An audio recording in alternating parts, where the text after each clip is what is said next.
அனைவருக்கும் வணக்கம். இன்னைக்கு பிப்ரவரி 20, 2025 வியாழக்கிழமை. தினமணியில் இருக்கிற முக்கியமான நியூஸஸ் என்னென்னு பார்ப்போம். ஹெட்லைன்ஸ் என்ன கொடுத்துருக்காங்கன்னா, தில்லி புதிய முதல்வர் ரேகா குப்தா இன்று பதவியேற்புன்னு தெரிவிச்சிருக்காங்க. தில்லியின் 9வது முதல்வர், நோட் பண்ணிக்கோங்க, 9வது முதல்வராக பாஜகவின் முதல் முறை சட்டப்பேரவை உறுப்பினர், அதாவது first time MLA Rekha Gupta புதன்கிழமை தேர்வு செய்யப்பட்டுள்ளார். அப்புறம் வேறு என்ன இவங்களை பற்றி, முதல்வராக முதல் முறை எம்எல்ஏன்னு கொடுத்துருக்காங்க. இவங்க வயது 50. தனது அரசியல் வாழ்வை மாணவர் அரசியலில் தொடங்கி படிப்படியாக முன்னேறியுள்ளார். தேவலோத்ராம் கல்லூரியில் படித்தபோது அகில பாரதிய வித்யார்த்தி பிரசிதாவில் இருந்த இவர் 1994-95 இந்த மாணவர் சங்கத்தில் இருந்ததை பற்றி கொடுத்துருக்காங்க. நம்ம நோட் பண்ண வேண்டியது என்னென்னா, இவங்க வயது 50, அவங்க பேர் ரேகா குப்தா, டெல்லியின் 9வது முதல்வர், அப்புறம் முதல்வராகவும் முதல் முறை எம்எல்ஏ அப்படின்ற மாதிரி கொடுத்துருக்காங்க.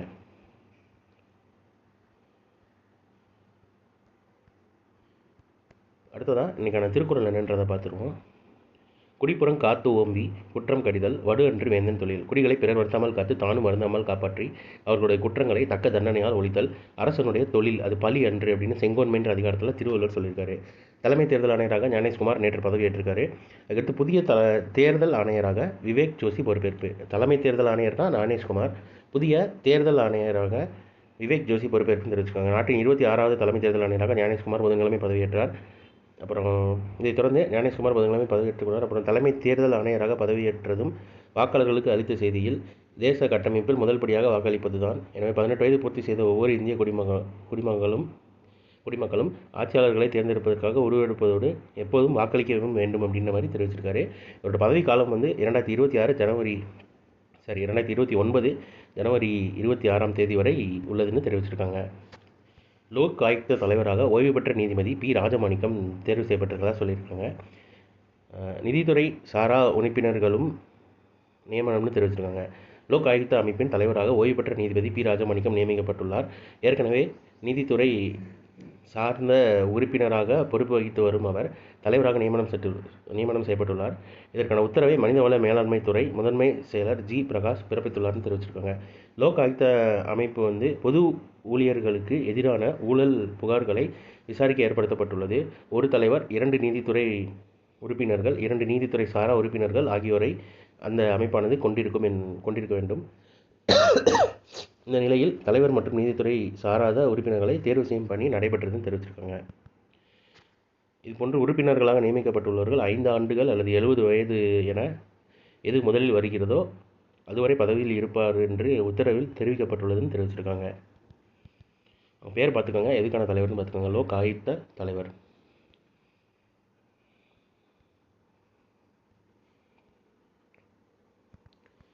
உலக சுகாதார அமைப்பின் ஆவணத்தில் பாரம்பரிய மருத்துவத்துக்கு முக்கியத்துவம், மத்திய அரசு பெருமிதம்னு தெரிவிச்சிருக்காங்க. உலக சுகாதார நிறுவனத்தின் நிகழாண்டுக்கான நோய்களின் சர்வதேச வகைப்பாடு ICD ஆவணத்தில் பாரம்பரிய மருத்துவ முறைகள் முக்கியத்துவம் அளிப்பதற்கு வரலாற்று சிறப்புமிக்க நடவடிக்கை என மத்திய அரசு புதன்கிழமை தெரிவித்தது. கடந்த ஆண்டு நோய்களின் சர்வதேச வகைப்பாடு 11 அப்படின்ற பாரம்பரிய மருந்துகள் தொகுதி 2 என்ற ஆவணம் வெளியிட்டது. அதில் ஆயுர்வேதா, சித்தா, யுனானி ஆகிய மருத்துவ முறைகளின்படி நோய்களுக்கான விளக்கம் அளிக்கப்பட்டிருந்தது. இதன் மீது கடந்த ஓராண்டாக மத்திய ஆயுஷ் அமைச்சகம் விரிவான ஆய்வுகளை நடத்தி வந்தது. இந்நிலையில் மேம்படுத்தப்பட்ட ICD ஆவணத்தில் 2025ஆம் ஆண்டுக்கான பாதிப்பு வெளியிடப்பட்டது. அதில் சர்வதேச அளவிலான மருத்துவ முறைகளுக்கு நிகராக ஆயுர்வேதா, சித்தா, யுனானி ஆகிய பாரம்பரிய மருத்துவ முறைகளும் அங்கீகாரம் வழங்கப்பட்டிருந்ததுன்னு சொல்லி தெரிவிச்சிருக்காங்க.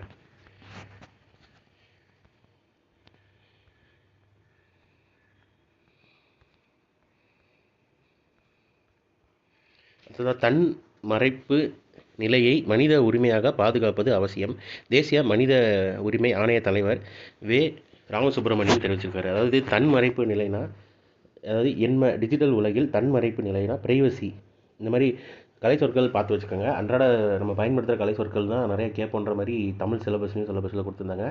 நேற்று நியூஸ்லேயுமே இந்த ஜியோ சம்மந்தமாக ஒரு நியூஸ் வாசிக்கிறப்போ சொல்லியிருப்பேன். நேற்று பார்க்காதவங்க நேற்று நியூஸ் எடுத்து பார்த்துக்கோங்க. இதுக்கு முன்னாடி டேட்டில் இருக்கும், 19ஆம் தேதி. அந்த ஜியோ சம்மந்தமாக OS ஆப்ரேட்டிங் சிஸ்டம் அப்படின்றதுக்கு என்ன, அப்புறம் ஸ்மார்ட் டிவிக்கிறதுக்கு என்ன அப்படின்ற மாதிரி சொல்லியிருப்பேன். இதுலேயும் பாருங்கள், என்எம்னா டிஜிட்டல் மேக்ஸிமம் நிறைய பேருக்கு தெரியும். பட் இந்த தன் மறைப்பு நிலைனா ப்ரைவசி நம்ம யூஸ் பண்ணுறோம்ல, அந்த வேர்டுக்கு தான் தமிழில் தன் மறைப்பு நிலை. ஸோ டிஜிட்டல் உலகில் அந்த ப்ரைவசி மனித உரிமையாக பாதுகாப்பது அவசியம் என்று தேசிய மனித உரிமை ஆணைய தலைவரும் ஓய்வு பெற்ற உச்சநீதிமன்ற நீதிபதியுமான வே ராமசுப்ரமணியன் தெரிவித்தார்னு தெரிவிச்சிருக்காங்க. அடுத்ததாக இது கொஞ்சம் காமெடியாகவும் இருக்கும், பட் அதே நேரத்தில் கொஞ்சம் நோட் பண்ண வேண்டிய நியூஸாகவும் இருக்கும். பிலிப்பைன்ஸில் வந்து கொசுக்களை கொன்றால் சன்மானம்னு கொடுத்துருக்காங்க. பிலிப்பைன்ஸில் தலைநகர் பகுதிகளில் பரவி வரும் டெங்கு காய்ச்சலை கட்டுப்படுத்துவதற்காக அந்த நோயை பரப்பும் கொசுக்களை உயிரிடனோ கொன்றோ பிடித்து தருவாருக்கு சன்மானம் அளிக்கப்படும் என்று பிராந்திய நிர்வாகம் அறிவுறுத்தியுள்ளது.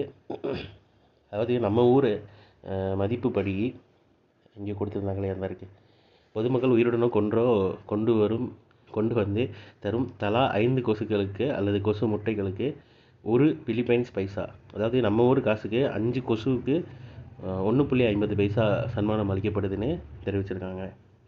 இது பார்க்க கொஞ்சம் சிரிப்பார மாதிரி இருக்கும், பட் நோட் பண்ணிக்கோங்க. இந்த மாதிரி வித்தியாசமானது கூட கேட்குறதுக்கான வாய்ப்புகள் உண்டு.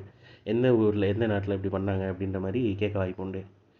ஸோ இன்றைக்கான இம்பார்ட்டன்ட் நியூஸஸ் அவ்வளோதான். இது ஒரு ஷார்ட் அட்வைஸ்னா 1 மினிட் கரண்ட் அஃபேர் நம்ம சேனலில் இருக்குது, வேணுங்கிறவங்க அதை யூட்டிலைஸ் பண்ணிக்கோங்க. மேலும் இன்னொரு நியூஸ் வீடியோவில் சந்திப்போம். தேங்க்யூ.